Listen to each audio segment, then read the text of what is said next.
Hello students.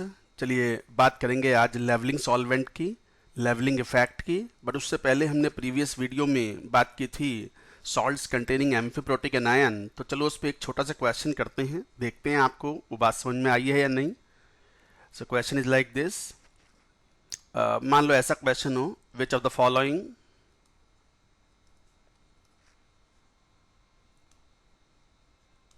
Salt contain salts, एक से ज़्यादा भी ऑप्शन हो सकते हैं, amphiprotic anion.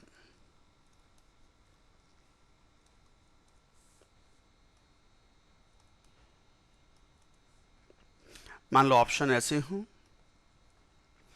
Na2HPO3, NaH2PO2, NaHS, NaH2PO3। बताएं क्या आंसर देंगे। Which of the following salts contain amphiprotic anion. मान लो इसका आंसर देना हो, क्या बोलेंगे आप। आंसर ए नहीं है, बी भी नहीं है। So what is answer here, C and D. एक कंडीशन बताई थी आपको, कहा था कि सॉल्ट में एम्फीप्रोटिक एनायन होना है तो एम्फीप्रोटिक एनायन में there should be at least one acidic hydrogen atom. तो जरा ध्यान देखो, पहले वाले में ये किसका डेरिवेटिव है, H3PO3 का, और ये एक डाइप्रोटिक एसिड था, ये हमने एक्सप्लेन भी किया था। जरा बी ऑप्शन भी देखो, किसका डेरिवेटिव है ये, H3PO2 का, और ये एक मोनोप्रोटिक एसिड था।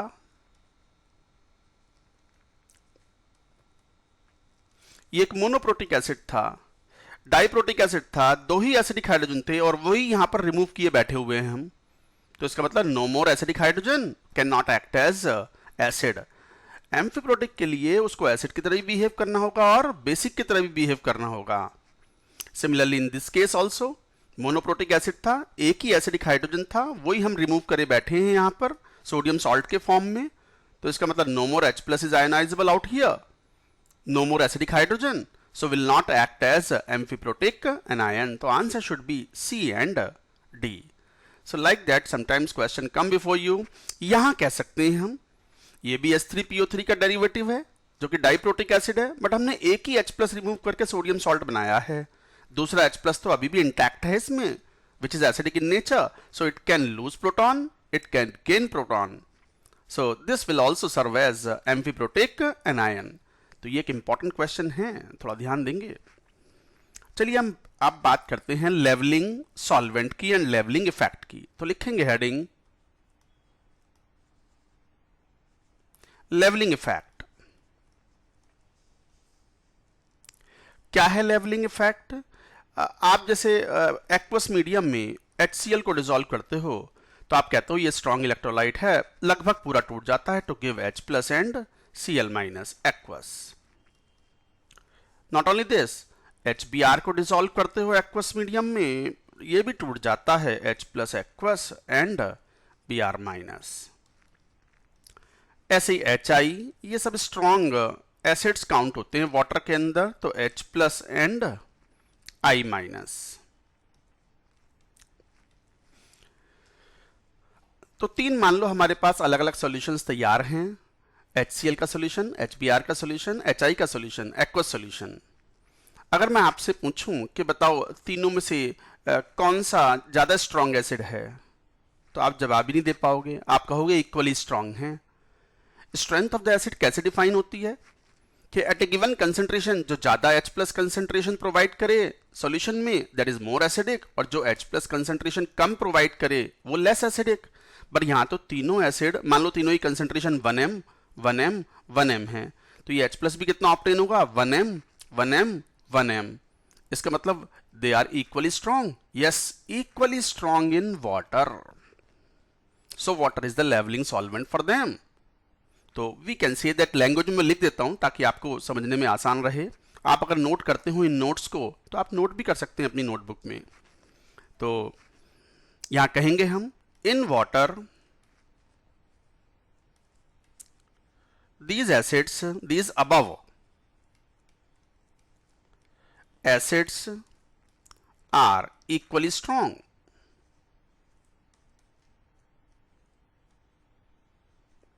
Equally strong. That means their acidic strength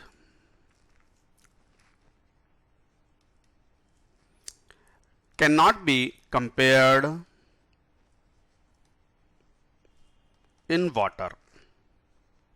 So, water is called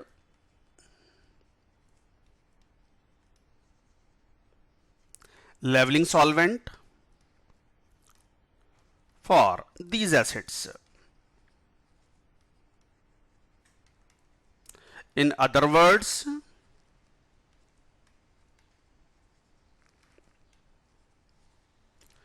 water has leveled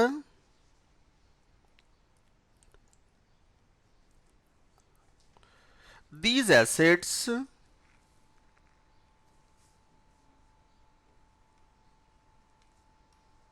on same level of acidic strength.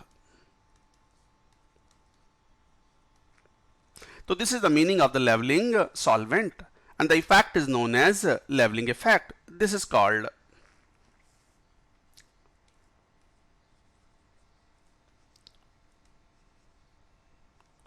leveling effect. तो क्या किया, पानी water solvent ने has brought these acids at the same level of the acidic strength. That's why it is called leveling solvent, and the effect is known as leveling effect. तो ये पक्की बात है कि पानी के अंदर, वाटर के अंदर HCl, HBr, HI जैसे एसिड्स की एसिडिक स्ट्रेंथ को कंपेयर नहीं कर सकते. बट हमें एक बात मालूम है या नहीं है, आपको मालूम है या नहीं है, बट मैं एक बार बताता हूं. HI is a stronger acid than HBr, HBr is a stronger acid than HCl. तो ये बात वाटर में तो मालूम पड़ नहीं सकती, वाटर में तो इक्वली स्ट्रॉन्ग है तीनों. तो फिर क्या करें? How to find out the acidic strength, compare the acidic strength of these so called strong acids. आप डिसॉल्व करो इन एसिड्स को किसमें? In a weaker base, like in a weaker base then water, like acetic acid और formic acid. तो ये एक important point है. To compare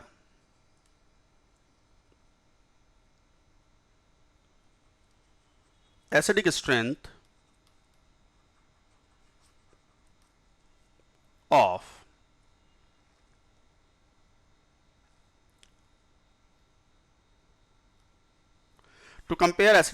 of HCl, HBr, HI, use solvent which is a weaker base than water. For example, carboxylic acids like RCOH. अब क्या होगा? मान लो इस HCl को आपने RCOH में डिसॉल्व किया, मान लो CH3COH ले लिया, तो क्या होगा? अब ये रिवर्सिबल रिएक्शन बन जाएगी, फिर भी थोड़ी फॉरवर्ड में शिफ्ट होगी, because HCl is a stronger acid than CH3COH, या फिर यूं कहें कि RCOH is a weaker base then water. तो ये वीकर बेस देन वाटर, तो क्या होगा? Now it will form RCOH2 plus and Cl minus. तो HCl ने अभी भी H plus लूज किया, but not fully. It is a reversible reaction now. कारण एसिडिक एसिड अपने आप में एक एसिड है. This also is interested in losing H plus, तो it will resist to take or resist to accept H plus from HCl. So HCl behaves as a relatively weaker acid in carboxylic acids. अब हम compare कर सकते हैं अब हमने HCl को acetic acid में डिसॉल्व किया, HBr को एसिटिक एसिड में डिसॉल्व किया, HI को एसिटिक एसिड में डिसॉल्व किया with the same concentration, and we found that H plus concentration in HCl is less, HBr is more, and HI is furthermore. So on that basis we say that we can compare the acidic strength. So now this carboxylic acid is suitable for measurement of the relative acidic strength of HCl, HBr and HI. So this is called differentiating solvent.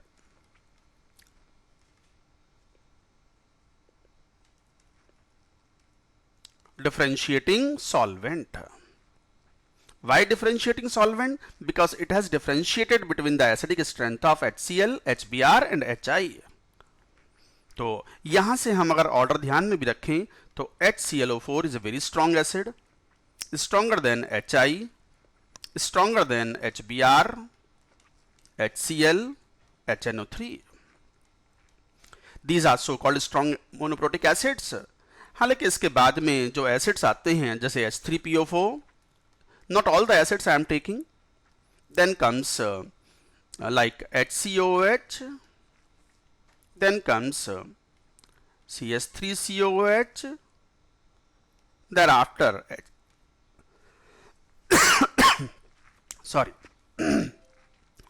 HCN. ये तो ये यहां से यहां तक के जो acids हैं they are put into the category of strong acids in water. Thereafter ये जो acids हैं they are weak acids in water, but their acidic strength also can be compared in the differentiating solvent like formic acid or acetic acid. अच्छा ये थोड़ा ध्यान रखना, हमें जब हम weak acid स्टडी करेंगे तो हमें ध्यान रखना है कि H3PO4 is relatively stronger acid than formic acid. Formic acid is stronger than acidic acid and HCN is very weak. इसका K लगभग 10 की पावर -10 होता है और कार्बोक्सिलिक एसिड के K लगभग 10 की पावर -5 के ऑर्डर के होते हैं approximately. This is also in the order of 10 to the power -4 और 10 to the power -5. This is of the order of 10 to the power -2 और 10 to the power -3. But these K values are much more than 1. Because of that they act as a strong acid in water. तो ये था differentiating solvent and leveling solvent. I hope you have understood the concept. Now main part of the chapter starts now. Calculation of the pH for various cases. तो heading लिखेंगे calculation of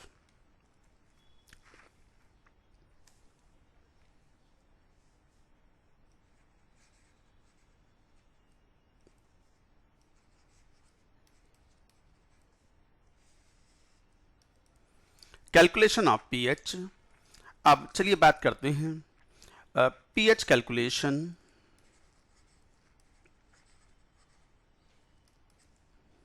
for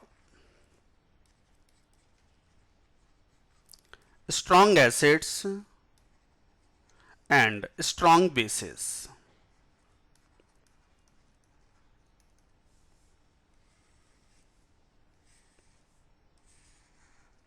strong acids के अभी example पढ़ चुके हैं हम water में ही pH calculate करेंगे in water in aqueous solution.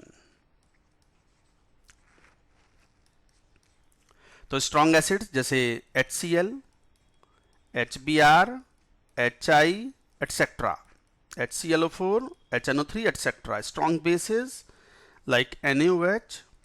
H2SO4 also is counted here.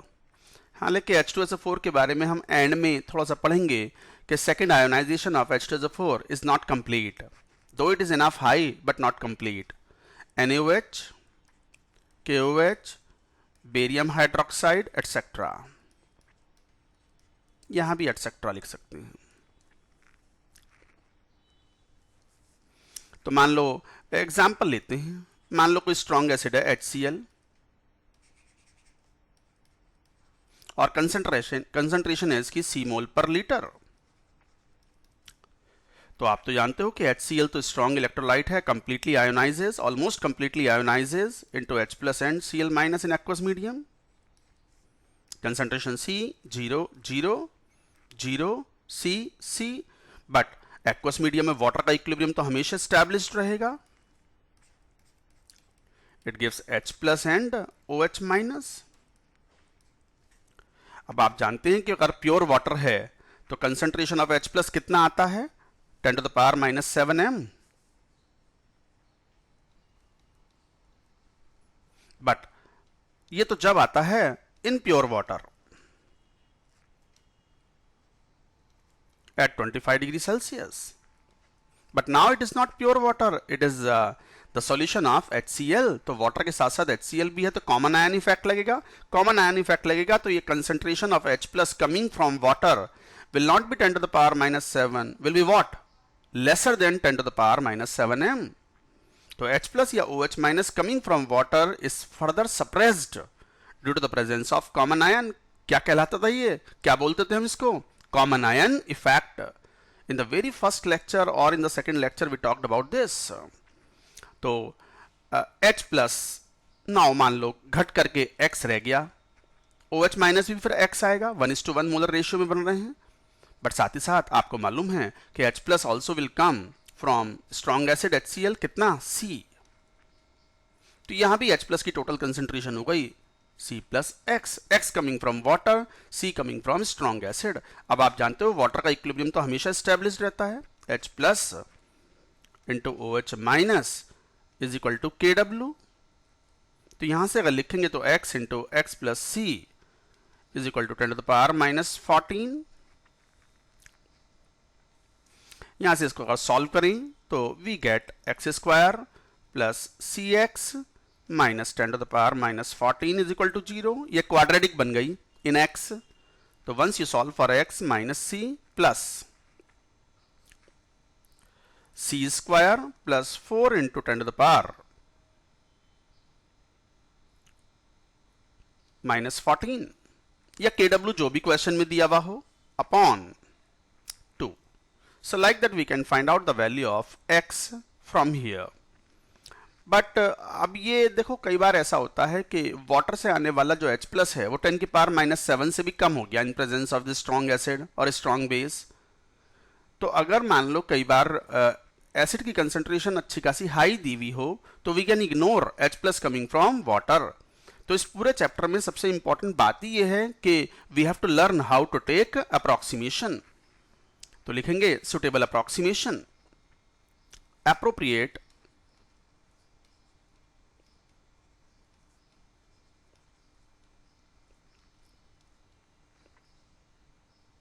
approximations। 1, if concentration of strong acid is greater than equal to 10 to the power minus 6m, then H plus concentration from water can be ignored। ये बहुत ही safe approximation है। Approximation का purpose क्या होता है, approximation करने से थोड़ा सा एरर तो आएगा, but if the error is very small and our calculations and analysis becomes very very easy, then approximation is always desirable. यही पर्पस है यहाँ पर कि अगर हमें क्वाड्रेटिक सॉल्व ना करनी पड़े और अप्रॉक्सीमेशन लेने से कैलकुलेशन बहुत आसान हो जाती है और आंसर पर कोई खास प्रभाव नहीं पड़ रहा है, तो वी शुड टेक अप्रॉक्सीमेशन। तो ये था पर्पस ऑफ अप्रॉक्सीमेशन। तो कंसंट्रेशन ऑफ स्ट्रॉन्ग एसिड और strong base 10 to the power minus 6m के बराबर या उससे ज्यादा है तो वाटर से आने वाला H प्लस काफी कम होगा, वी कैन इग्नोर। तो in that case we can say that H plus concentration जो कि क्या थी C प्लस X, X को इग्नोर कर देंगे। तो ऐसे केस में हम बोलेंगे कि X is much less than C। तो फिर pH can be calculated just because of the concentration of the strong acid C। यही आपका आंसर होगा अगर मोनोप्रोटिक एसिड है तो। So like that we can do, but sometimes we cannot do the approximation। Cover if concentration of the strong acid is less than 10 to the power minus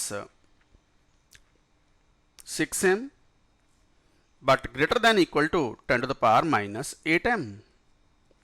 In that case अब ध्यान दो, strong acid से आने वाला H plus B 10 की power minus 6 और 10 की power minus 8 की रेंज में है और वाटर से आने वाला H प्लस बी 10 की पावर माइनस 7 से कम तो होगा, बट वो भी इसी ऑर्डर का होगा, 10 की पावर माइनस 7.5, 10 की पावर माइनस 8, 10 की पावर माइनस 7.2, इस टाइप से. तो now you can not ignore the H plus coming from water. तो this time H plus from water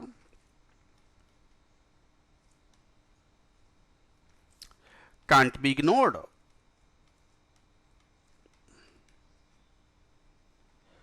इस बार आप H plus from water ignore नहीं कर सकते, तो फिर तो H प्लस कंसेंट्रेशन को लेना ही पड़ेगा. क्या? C plus X. That means solve quadratic.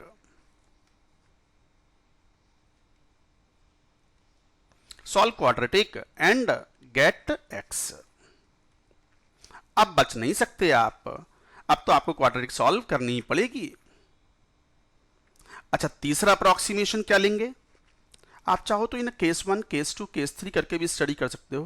Case 1, case 2,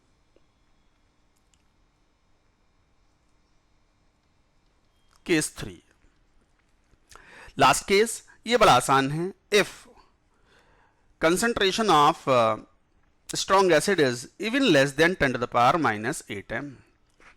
अब मान लो concentration of the strong acid 10 की पावर माइनस 9 है, 10 की पावर माइनस 10 है. मतलब ये कुछ नहीं है, नाम का एसिड सॉल्यूशन है. ये तो ऐसा हो गया जैसे एक ड्रम भर के पानी लिया, उसमें एक बूंद हमने कोई एसिड की मिला दी, और कहने को तो वो एसिडिक सॉल्यूशन हो गया, कहने को तो वो स्ट्रॉन्ग एसिड का सॉल्यूशन है. But see the amount of the strong acid present in water, it is negligible. तो इस बार क्या करेंगे? इस बार हम H plus from strong acid को ही इग्नोर कर देंगे, and we will say that whatever H plus is coming is all coming from water, and pH will be close to 7. Though it will be very slightly less than 7, but we can say calculation wise pH will be nearly 7. So if C is less than 10 to the power minus 8m, then H plus from strong acid can be ignored.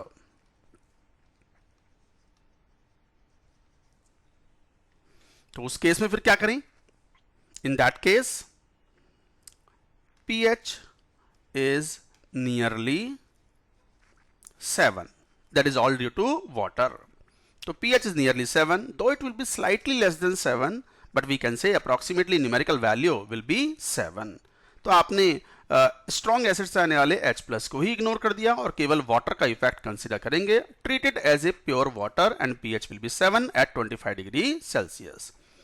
See, in numerical problems, if temperature is not mentioned in the question, we have to assume that the temperature is 25 degree Celsius.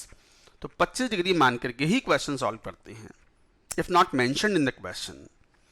तो ये थे calculation of the pH of the strong acid and strong bases. ये बहुत आसान सा portion है. We will take questions on it in the next video. That's it for now. Thank you.